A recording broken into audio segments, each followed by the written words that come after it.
Welcome back to AFA's Virtual Aerospace and Cyber Conference. Joining me now in the studio is Bob Edmonds, Senior Vice President of Marketing and Growth at Elbit America, for a sponsored interview. Elbit America provides high-performance, innovative solutions for the defense, homeland security, commercial aviation, and medical instrumentation markets. Welcome, Bob. Thank you. So Elbit America is part of a global company that's based in Israel. Can you kind of walk us through that relationship? Sure. First, Amy, thank you AFA for the opportunity to share a bit about this 27-year-old startup company, Elbit America. I was excited when I joined the U.S. Air Force, became a pilot flying the F-15, the most advanced fighter at the time. And I'm even more excited now. We have such cool technologies and capabilities that we can exploit. And we're part of that. I mean, while we're a wholly owned U.S. subsidiary of the global company, we operate under an SSA, but we really have the great full range of capabilities. Now, I say startup for three reasons.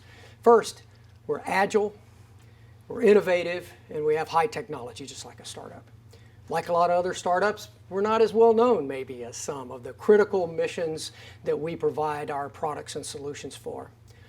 But to emphasize a key point in this is that you get all of that advantages of a startup, but from a full service company, Elbit America, with engineering, manufacturing, and sustainment across all of our product set. Now, we're part of that global company you mentioned, proud to have that competitive advantage. Elbit Systems, traded on the NASDAQ here in the US, and we can take the best of those innovative and high technology solutions that are proven with customers all around the world and bring them to the US to provide to our customers. Okay. So you guys are probably best known for the F-35's helmets mounted display, but you also do HMDs for other aircraft as well. Can you kind of update us on where some of those other programs stand?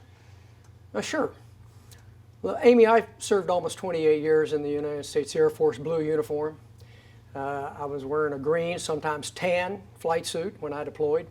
So I've had many years of this experience with the helmets that we provide. The F-15 was the very first to have the JHMICS, which is the Joint Helmet Mounted Cueing System. And over time, between just the F-16 and the F-15 alone, we've provided 3,000 HMDs to our U.S. and our allied nations. Right now, we're operating on the next version of the JHMICS, the JHMICS 2, and it's being flight tested by the U.S. Air Force now. And we're also working on the digital JHMICS.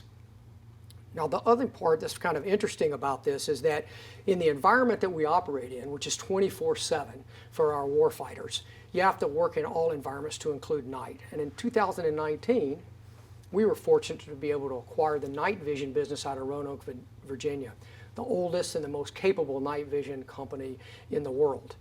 Now we can take third generation night vision and move to next generation night vision with digital night vision and employ that in our HMDs going forward. So can you talk to me a little bit more about what the next generation HMDs might look like?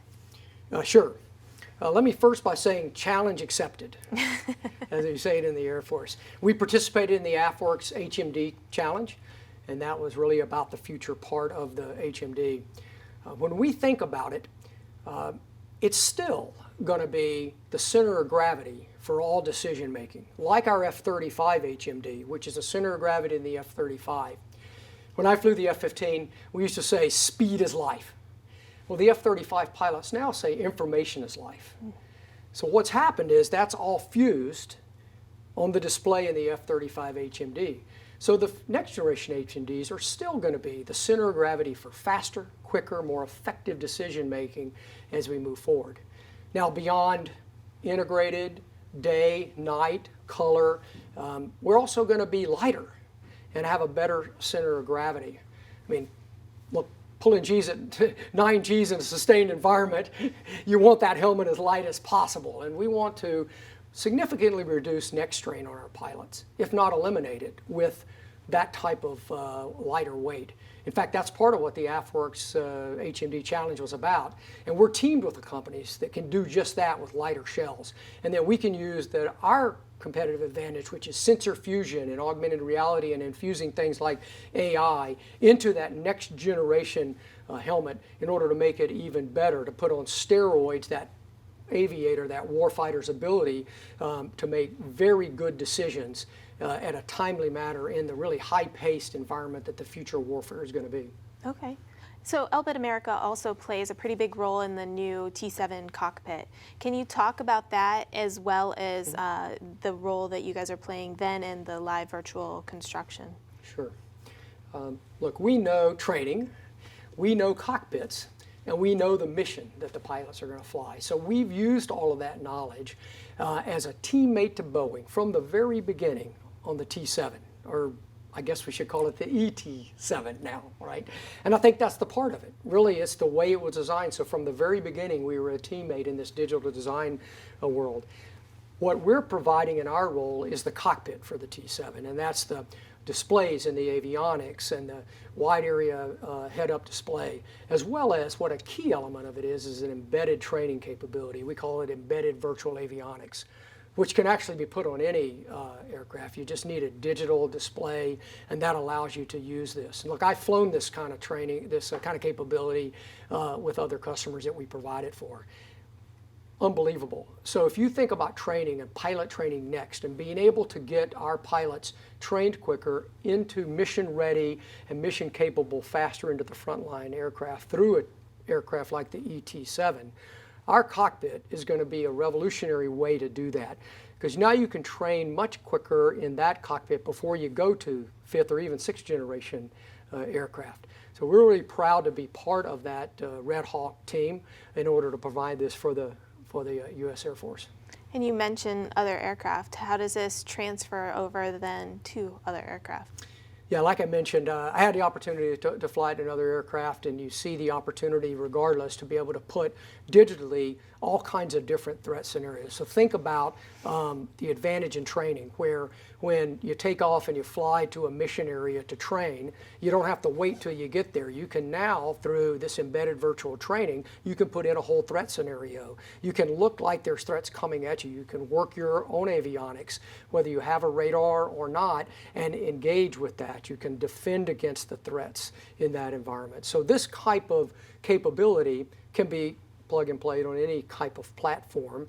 You plug it into the system with the avionics. If you have a digital display, you can display it on the large area displays that we provide.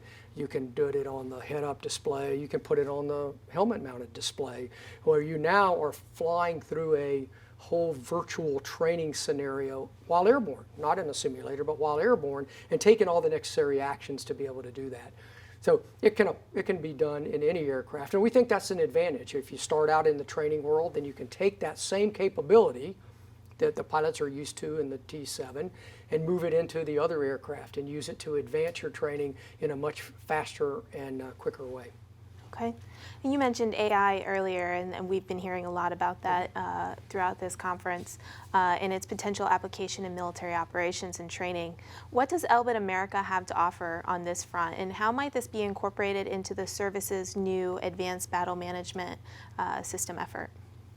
Well, thanks for that opportunity. We've talked a little bit about AI in the cockpit, and I want to expand a little bit on that now, because the types of avionics and displays and cockpits that Elbit America provides, advanced crew stations, whether that's on an F-15, F-18, F-35, has tremendous processing power, tremendous capability that we can link all kinds of the sensors together, fuse them in a way, in an open architectural way, and then put the displays and the display to the pilot in a way. So as years as a pilot, really I know that the opportunity to do this really relies on the people. So if you think about the theme of this conference, Aerospace Nation, you know, I had the privilege of doing that, and I really am still serving the nation and the Air Force in the role that I am, providing these key capabilities to the United States Air Force. And we look at it as a range of across the board capabilities. So if you think about the next part of AI, it's about reducing the workload to the pilot. I would have loved to have some help. So we're thinking about our advanced cockpit. We already have the tools and the capabilities within that cockpit. So now we're thinking about how to best integrate that, best use the software, best to be able to put AI in. And it can make really a significant help in decision making, what we might call cognitive advantage for AI, because we can reduce the workload for the pilot that's doing things that's not necessary. And let's do what the pilot does best. So if you reduce the workload on some, provide some cognitive advantage on other aspects of it, present better logical pieces, then this will be really key. If think about the last ABMS challenge that just occurred, the exercise, and Dr. Roper talked about it. It was really about connectivity, and it was about pulling things together. Look, the Air Force is leading the way there. And I can't think of anybody better than airmen who are flexible and agile to really lead that way for the nation, from ABMS into JADC2. And I applaud the previous chief, Fingers Goldfein, who started us on that journey, because he talked about we got to get into a network that can connect, that can share, and that can learn. And the sharing and the learning part of that connectivity is really AI. And since we do a lot of this work in cockpits now, think about any platform in an ABMS environment. You've got to connect all of that together. And then you have to put it on a display. You can display it in a way whether there's a person in the loop or whether it's in an autonomous environment. You have to be able to make those connections. You have to be able to fuse that open architecture together. So we've had an opportunity to think about that. We're doing a digital transformation in our company. We're really looking forward to both in engineering and design and the capability to be able to look at the things that will be necessary in an ABMS environment. That is going to be fast-paced. It's going to be making decisions and doing decisions very quickly. And if you do that from a platform, we're already in all the cockpits. So Elbit Americas look forward to being a partner that takes that and puts that AI and puts the pilot and the cockpit on steroids, and to be able to do the things that are out there. I noted Dr. Roper also talked about, the red pill and the blue pill. Right. Right. And so if you think about what you're taking, I would say that our company is a risk taker. We're innovative. We're a startup. So we've taken that red pill. And what we think about is if you let us get in there to take that long heritage of work that we've done in situational awareness through cockpits, both fixed and rotary, ramp it up significantly with AI, the great capability that companies have that we're investing in. We have a whole center of excellence in Orlando, Florida for AI that we're doing. And we've already employed that in areas with other customers. One of them is on the southern border. Okay. We have an environment there called the Situational Awareness Fused Environment, where we've got border security, where we take all kinds of sensors, radars, EO, IR, all that kinds of capability that's there, and we fuse that together in one way. I would say that would be the sensor to the operator or the shooter, the CBP agent, and put in a common operating picture. JADC2, a common C2, something that everyone can operate from. And so we're already doing that with other customers at great effect. And we've done it with fixed and mobile and relocatable ground. So that kind of whole sort of catalog of capabilities is very advantageous if we think about the U.S. Air Force, whether we're protecting in an ABNS environment or a ground environment, expeditionary bases, fixed bases, missile silo fields. So if we take this kind of capability and leverage this high technology and that understanding of the mission, then we go into that, let's connect it. Then we'll help it there, share it. Very key. We have the capabilities to share that information that we're doing, and then learn if you put it on steroids with AI. So I think what's pretty interesting about that part of it is that in that environment, the military Internet things, as Dr. Roper and others have called it, is going to be the center of gravity. And I go back to that term I used before. We've been very key at making the pilot the center of gravity to make the F-35 very effective. Now let's put it into that larger network and do the same thing. Okay. Well, we have just a little less than a minute left, but a lot of the things that you have been saying tie directly into General Brown's message of accelerate or lose. So maybe if you want to take that moment to elaborate on, what Elbit America's role could be in bringing that message forward. Sure, thank you. ABMS is about going faster. Future warfare is going to be going faster. We've got to accelerate change to do it. So 100% agree with General Brown. We've got to move forward there. I disagree, however, with Elon Musk. I don't think the manned or womaned aircraft is dead. I think that you've got to pull things together so that you give the advantage what they do best with the types of autonomy and AI that we can do best. So we're going to fuse that together. As the father of someone who's in the family business, who was a fighter qualified pilot who is now a weapons officer in the RPA world, the unmanned world. I know that it's both the person and the capability in the cockpit for very fast, rapid decision making. And we look forward as Elbit America to be a partner with the U.S. Air Force as we move faster, forward, and better in order to meet the future threats. Excellent. Well, thank you so much, Bob, for coming in and joining us here at vASC. We really appreciate it. You're welcome. Fasten. Bye-bye.